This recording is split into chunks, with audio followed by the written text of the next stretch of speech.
This is Inside Indiana Business Radio for the afternoon of Wednesday, August 6th, 2025. I'm Alex Brown. StarPlus Energy, the joint venture between global automakers Stellantis and Samsung SDI, is laying off 59 workers at its EV battery production plant in Kokomo. In a statement to Inside Indiana Business, Stellantis said the move comes as the electric vehicle market continues to evolve in the United States. The $2.5 billion plant, plans for which were first announced in 2022, opened last December and currently employs about 730 people. The affected salaried employees will receive a severance package that includes benefits coverage. In October 2023, StarPlus Energy announced plans for a second $3.2 billion EV battery plant that is expected to bring an additional 1,400 jobs. The joint venture said at the time that production would begin at that facility in 2027. However, the timeline for construction of the second facility remains uncertain. 7 Indiana cities are included among the 2025 Best of the Midwest Startup Cities rankings, with Indianapolis maintaining its position at number 3. The list from Midwest Startups, which highlights startup and venture capital activity in the region, ranks cities based on startup activity, startup founders' access to resources, and business climate. Only Fort Wayne and Evansville improved their positions over last year, coming in at numbers 29 and 34, respectively. A former manager of a Centra credit union branch has been charged with bank fraud after investigators say she stole more than $350,000 from customer accounts at the Indianapolis branch she oversaw. Teresa Palmer was indicted on 4 charges of bank fraud and has pleaded not guilty. From the number one source for Indiana business news, this is Inside Indiana Business Radio.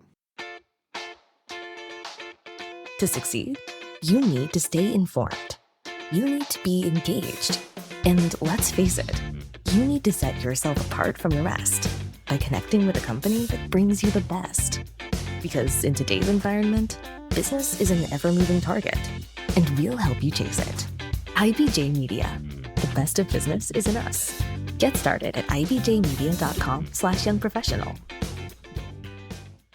In Bloomington, city officials are hoping to get a major development project with ample affordable housing units off the ground in the face of a tough construction market. In Fort Wayne, city planners are trying to right-size their housing market to match the changing demographics of Allen County. In South Bend, the loss of the Studebaker auto plant decades ago is still impacting the city, with a focus in recent years on bringing back homes to vacant lots on the city's west side. Project specifics in each city differ, but all 3 municipalities exemplify an increasingly common goal in Indiana: creating more housing options. To do that, cities are rethinking zoning practices and introducing pre-approved building designs. Allison Quinlan is the founder of design and planning firm Flintlock Lab, which is assisting Bloomington in revamping its zoning and design processes in order to break up projects into smaller lots. It's like we only sell sugar in like 50-pound bags right now. And like houses are just too big and the lots are too big for the household sizes that live in them. And so a lot of what we're doing is proposing, okay, so we're going to take the 50-pound bag of sugar and we're going to sell some 20-pound bags and some 10-pound bags and some 5-pound bags and then some 1-pound bags so that you can buy what you need. And that those are all going to be mixed together and, in the same neighborhood, that we're trying to get to that housing choice, that if you need a big house, there are some big houses. And if you need a studio apartment, there are some studio apartments. And if you need a little walkable cottage, that is age and place accessible, there's that too. Capturing more population will soon be critical for Hoosier communities on the heels of the newly passed Senate Bill 1, which in most cases will significantly decrease property taxes at the local level, but gives cities the option to raise income taxes. Indiana-Michigan Power has filed a joint contract with Google designed to support the utility's capacity needs with regard to Google's planned $2 billion data center campus in Fort Wayne. The contract, filed with the Indiana Utility Regulatory Commission, outlines what's known as a demand response structure, which would allow Google to reduce or shift electricity use during periods of high energy demand. The joint contract still requires approval by the IURC. A time frame for a decision was not provided.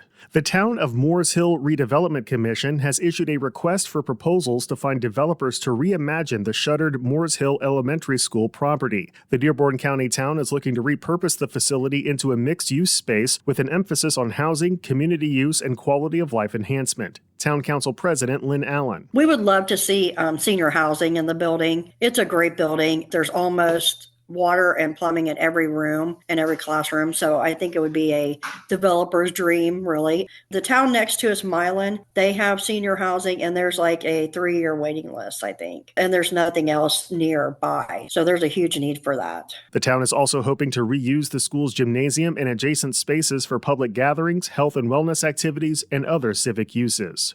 ESPN NFL reporter Stephen Holder is this week's guest on the Business and Beyond podcast with Gary Dick, presented by PNC, a weekly conversation with high-profile Hoosiers in business, sports and entertainment, and beyond. Available now on the IBJ Media app or your favorite podcast provider. I'm Alex Brown for Inside Indiana Business Radio on Demand.